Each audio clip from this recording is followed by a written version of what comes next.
Hi ಎಲ್ರಿಗೂ ನಮಸ್ತೆ. ನಾನು ಈಗ ಡ್ಯೂಟಿ ಮುಗಿಸ್ಕೊಂಡು ಬಂದಿದ್ದೀನಿ. ಎಲ್ಲರೂ ಹೇಗಿದ್ದೀರಾ? ಎಲ್ಲರೂ ಚೆನ್ನಾಗಿದ್ದೀರಾ ಅಂತ ನಾನು ಅಂದ್ಕೊಂಡಿದ್ದೀನಿ. ಎಲ್ರದ್ದು ಕಾಫಿ ಆಯಿತಾ ಅಂತ ಕೇಳೋಕ್ಕೆ ಇಷ್ಟಪಡ್ತೀನಿ. ನನ್ನ ವೀಡಿಯೋಗಳು ಯಾವ ಥರ ಬರ್ತಿದೆ ಅಂತ ಕಮೆಂಟಲ್ಲಿ ಒಬ್ಬರಾದರೂ ತಿಳಿಸಿ. ನಾನೇನಾದರೂ ತಪ್ಪು ಮಾಡ್ತಾಯಿದ್ರೆ ನನಗೆ ಅರ್ಥ ಆಗುತ್ತೆ. ಇವಾಗ ನಾನು ಮಾಡ್ತಾಯಿದ್ದೀನಿ, ಡ್ಯೂಟಿ ಮುಗಿಸ್ಕೊಂಡು ಬಂದು ನಮ್ಮ ಮನೆಯವರು ಚಳಿಗೆ ಏನಾದರೂ ಸ್ನ್ಯಾಕ್ಸ್ ಮಾಡಮ್ಮ ಅಂತ ಅಂದರು. ಸೊ ಹಾಗಾಗಿ ಬೋಂಡ ಮಾಡೋಣ ಅಂತ ಈರುಳ್ಳಿ ಎಲ್ಲ ಹಚ್ಕೋತಾ ಇದ್ದೀನಿ. ಈರುಳ್ಳಿ ಎಲ್ಲ ಹಚ್ಕೊಂಡು ಈರುಳ್ಳಿ, ಮೆಣಸಿನ್ಕಾಯಿ, ಕೊತ್ತಂಬರಿ ಸೊಪ್ಪು, ಸಬ್ಬಸಿಗೆ ಸೊಪ್ಪು ಎಲ್ಲ ಇತ್ತು ಮನೇಲಿ. ಹಾಗಾಗಿ ಬೋಂಡ ಸೆಲೆಕ್ಟ್ ಮಾಡಿಕೊಂಡೆ.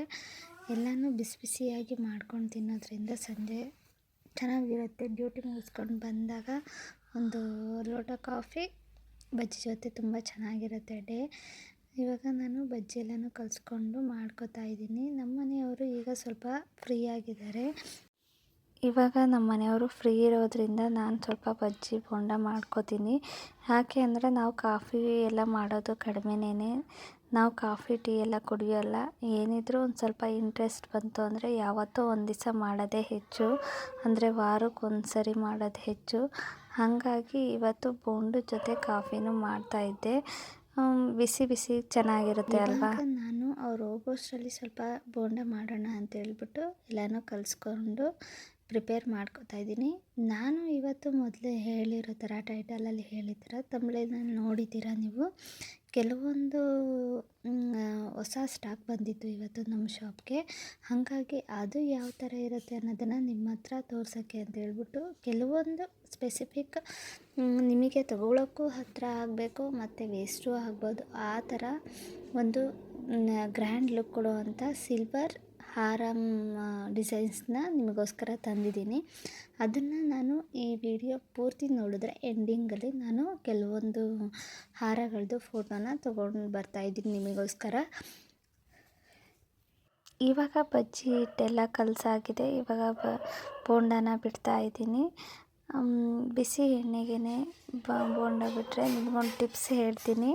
ಅದೇನು ಅಂತ ಅಂದರೆ, ಬಜ್ಜಿ ಎಣ್ಣೆಗೆ ಕಲಸಾದ್ಮೇಲೆ ಸ್ವಲ್ಪ 1-2 ಸ್ಪೂನಷ್ಟು ಬಿಸಿ ಎಣ್ಣೆನ ಹಾಕೋದ್ರಿಂದ ಅಕ್ಕಿ ಹಿಟ್ಟು ಹಾಕೋವಂಥ ಅನಿವಾರ್ಯತೆ ಬರಲ್ಲ, ಕ್ರಿಸ್ಪಿನೆಸ್ ಇರುತ್ತೆ. ಸ್ವಲ್ಪ ಅಕ್ಕಿ ಹಿಟ್ಟು, ಮೈದಾ ಎಲ್ಲ ಅವಾಯ್ಡ್ ಮಾಡಿದ್ರೆ ಹೆಲ್ತಿಗೂ ಒಳ್ಳೆಯದು, ಚೆನ್ನಾಗೂ ಇರುತ್ತೆ. ಈಗ ನಾವು ಹೊರಗಡೆ ಎಲ್ಲ ಅಪರೂಪಕ್ಕೆ ಬಜ್ಜಿ ತಿನ್ನೋದಾದರೆ ಅದರಲ್ಲಿ ಅಕ್ಕಿ ಹಿಟ್ಟು ಪ್ರಮಾಣವೇ ಜಾಸ್ತಿ ಇರುತ್ತೆ.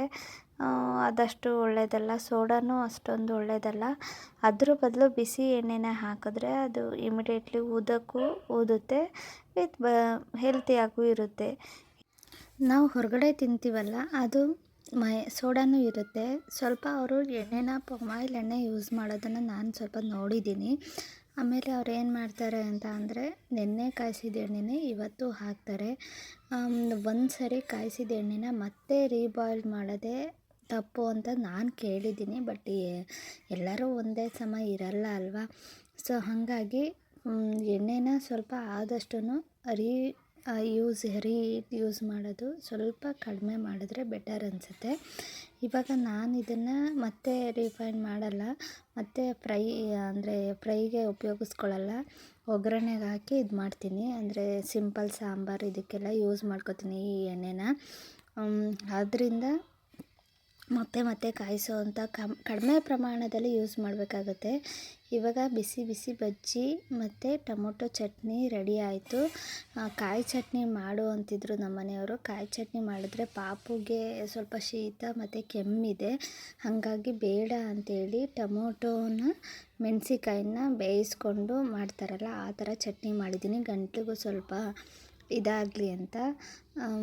ಒಂದು ರೌಂಡಿಗೆ ಖಾಲಿ ಆಗೋಯ್ತದು. ನಾನು ನೆಕ್ಸ್ಟ್ ಒಬ್ಬೆ ತರೋಷ್ಟರಲ್ಲಿ ಇವರು ಒಂದು ರೌಂಡು ಮುಗಿಸ್ಕೊಂಡಿದ್ರು. ಇವಾಗ ನಾನು ಬಂದಿದ್ದೀನಿ, ಅಂದರೆ ಮುಗಿಸ್ಕೊಂಡು ನಾನು ಬಂದು ಕೂತಿದ್ದೀನಿ. ಈಗ ನಮ್ಮ ಮನೇಲಿ ಎಲ್ಲರೂ ಇದೇ ಥರ ಬಜ್ಜಿ ಮಾಡಲಿ, ಊಟ ಮಾಡಲಿ, ಎಲ್ಲ ರೌಂಡ್ ಆಫ್ ಯಾವ ಥರ ಇರ್ತಾರೆ. ಮಾಡಿದ ಅಡುಗೆ ಎಲ್ಲನೂ ಮಧ್ಯಕ್ಕೆ ಇಟ್ಕೊಂಡೇ ತಿನ್ನೋದು. ಅಂದರೆ ಎಲ್ರಿಗೂ ಸಪ್ರೇಟ್ ಪ್ಲೇಟು ಈ ಥರ ಏನು ಮಾಡಲ್ಲ. ಇವಾಗ ನಿಮಗೆ ಹಾರದ ಕಲೆಕ್ಷನ್, ಸಿಲ್ವರ್ ಕಲೆಕ್ಷನ್ನ ನಾನು ತೋರಿಸ್ತೀನಿ ಅಂತ ಹೇಳಿದ್ದೆ. ಇವತ್ತು ನಮಗೆ ನಮ್ಮ ಸ್ಟಾಕಿಗೆ ಬಂದಿರೋಂಥ ಹೊಸ ಹಾರ ಇವುಗಳು. ಲಕ್ಷ್ಮಿ ಕಾಸಿಂದ ಹಾರ ಫಸ್ಟ್ ಹಾರ ನಾನು ತೋರಿಸ್ತಾ ಇರೋದು. ತುಂಬ ಅಥೆಂಟಿಕ್ ಆಗಿದೆ. ಗೋಲ್ಡ್ ಅಂತ ಕಾಣಿಸೋದೇ ಇಲ್ಲ, ಗೋಲ್ಡ್ ಥರ ಕಾಣಿಸುತ್ತೆ. ಇದು 110-350 ಗ್ರಾಮ್ ಇದೆ. ಸೆಕೆಂಡ್ ಹಾರ ಇದು ಕೂಡ ಕುಂದನ್ ಬೀಡ್ಸ್ ಮಿಕ್ಸ್ ಇರೋವಂಥ ಹಾರ, ಫುಲ್ ನಕಾಶ್ ಡಿಸೈನ್ಸ್ ಹಾರ. ಇದು ತುಂಬ ಚೆನ್ನಾಗಿದೆ. ಲುಕ್ ವೈಸ್ ನಿಮಗೆ ಗೋಲ್ಡ್ನ ಸೈಡ್ ಹೊಡೆಯೋವಂಥ ಐಟಮ್ ಇದು. ನಾನು ಸ್ಪೆಸಿಫಿಕ್ ಗ್ರ್ಯಾಂಡ್ ಲುಕ್ ಬರೋ ಅಂಥ ಐಟಮ್ದು ಮಾತ್ರ ಫೋಟೋ ಇವತ್ತು ನಾನು ವೀಡಿಯೋನ ಮಾಡ್ಕೊಂಡು ತೊಗೊಬಂದಿದ್ದೀನಿ. ಇನ್ನು ಯಾವ ಥರ ಬೇಕು ಅಂತ ಹೇಳಿ. ನೆಕ್ಸ್ಟ್ ಹಾರ ಇದು ಫುಲ್ ಪರ್ಲ್ ಆ್ಯಂಡ್ ಮೋಪ್ ಇರೋವಂಥ ಡಿಸೈನು, ಗಂಡ ಬೇರುಂಡ ಮೋಪ್ ಇರೋ ಅಂಥದ್ದು. ಇದು ಕೂಡ ಟ್ರೆಂಡಿಂಗಲ್ಲಿ ಇರೋವಂಥ ಡಿಸೈನು. ನೀವು ಹೊರಗಡೆ ಹೋಗಿ ಇದನ್ನು ಬಿಗ್ ಪೆಂಡೆಂಟ್ನ ತಗೊಂಡು ಹೋಗಿ ಎಣಿಸ್ತೀನಿ ಅಂತ ಅಂದರೆ ಪರ್ಲ್ಗೆ ಕೊಡಬೇಕಾಗುತ್ತೆ ಹೆವಿ ಕಾಸ್ಟು. 5,000, 6,000, 7,000, 10,000ದವರೆಗೂ ಪೇ ಮಾಡ್ತಾರೆ. ನಮ್ಮಲ್ಲಿ ನೋಡಿ ತುಂಬ ಚೆನ್ನಾಗಿರೋ ಕಲೆಕ್ಷನ್ ಬಂದಿತ್ತು. ತುಂಬ ನಿಮಗೆ ಹೇಳೋ ರೀತಿಯೇ, ಅಂದರೆ ಬಡ್ಜೆಟ್ ಕಡಿಮೆ ಇರೋ ಥರ ಲುಕ್ ವೈಸ್ ಗ್ರ್ಯಾಂಡ್ ಲುಕ್ ಬರೋ ಒಂಥರ ಡಿಸೈನ್ನ ನಾನಿವತ್ತು ನಿಮ್ಮ ಹತ್ರ ಡಿಸೈನ್ ತೊಗೊಂಡು ಬಂದಿದ್ದೀನಿ. ಇದು ಬಂದ್ಬಿಟ್ಟು ಫುಲ್ ನಕಾಶೆ ಲಿಂಕ್ ವೈಸ್ ಡಿಸೈನು. ಇದೆಲ್ಲ ಪ್ಯೂರ್ ಸಿಲ್ವರೇನೆ, ಬಟ್ ನಿಮಗೆ ನೋಡೋಕ್ಕೆ ಯಾರೂ ಕಂಡುಹಿಡಿಯಲ್ಲ. 60-80 ಗ್ರಾಮ್ ಆ ಥರ ಸಿಲ್ವರ್ ಅಂತ ಅನ್ಕೋತಾರೆ. ಈಗಿನ ಸಿಚುವೇಷನಲ್ಲಿ ಈ ಥರ ಒಡವೆಗಳನ್ನ ಹಾಕೋದೇ ಬೆಟರ್ ಅಂತ ಅನಿಸುತ್ತೆ ಹೊರಗಡೆ ಪ್ರಪಂಚ ನೋಡಿದ್ರೆ. ಇದು ನೋಡಿ ಫುಲ್ ನಕಾಶೆ ಡಿಸೈನ್ಸ್. ಬೇರೆ ಥರ ಕಲೆಕ್ಷನ್ ಬೇಕು ಅಂದ್ರೂ ನಾನು ಹೇಳಿದ್ರೆ ನಾನು ಹಾಕ್ತೀನಿ.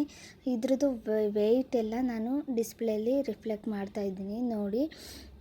ಇದೂ ಸೇಮ್ ಪ್ಯಾಟರ್ನ್ಸೇ, ಆದರೆ ಇದು ಬ್ಲ್ಯಾಕ್ ಪಾಲಿಷ್ ಟೈಪ್ ಬರುತ್ತೆ, ರಾಯಲ್ ಲುಕ್ ಕೊಡುತ್ತೆ. ಇದು ಆಲ್ರೆಡಿ ಯಾರೋ ಒಬ್ಬರು ಸೋಲ್ಡ್ ಆಗಿತ್ತು, ಬಟ್ ನಾನು ತರಿಸ್ಕೊಡ್ಬೋದಲ್ವ ನೆಕ್ಸ್ಟು ಅಂತ ಹೇಳ್ಬಿಟ್ಟು ಫೋಟೋಗೆ ತೊಗೊಂಡಿದ್ದೀನಿ. ಈ ಕಲೆಕ್ಷನ್ ಬೇಗ ಖಾಲಿ ಆಗುತ್ತೆ, ಬಂದು ನೋಡಿ ತೊಗೊಳ್ಳಿ. ಯಾಕೆ ಅಂದರೆ ಕೆಲವೊಬ್ಬರು ಇವತ್ತು ನಮಗೆ ಕಸ್ಟಮರ್ ಒಬ್ಬರು ಫೋನ್ ಮಾಡಿದರು, ನನಗೆ ಬರೋಕ್ಕಾಗಲ್ಲ, ನನಗೆ ಫೋಟೋ ವೀಡಿಯೋ ಯಾವುದಾದ್ರೂ ಕಳಿಸಿ ಅಂತ. ಈ ಥರ ನಾನು ವೀಡಿಯೋಗಳನ್ನ ಅಪ್ಲೋಡ್ ಮಾಡ್ತಾ ಇರ್ತೀನಿ, ನೋಡ್ತಾ ಇರಿ. ನಿಮ್ಗೆ ಯಾವ ಥರ ಬೇಕೋ ಆ ಥರದ್ದನ್ನು ಕೇಳಿದ್ರೆ ಕಮೆಂಟ್ ಬಾಕ್ಸಲ್ಲಿ ನನಗೆ DM ಮಾಡಿ, ನಾನು ನಿಮಗೆ ಆ ಥರ ಡೀಟೇಲ್ಸ್ದು ವೀಡಿಯೋಸ್ನ ಹಾಕ್ತೀನಿ. ಇದೇ ಥರ ಅಥೆಂಟಿಕ್ ಡಿಸೈನ್ಗಳನ್ನ ನನ್ನ ಚಾನಲಲ್ಲಿ ನೋಡ್ಬೋದು. ದಯವಿಟ್ಟು ಚಾನಲ್ನ ವೀಕ್ಷಿಸ್ತಾ ಇರಿ.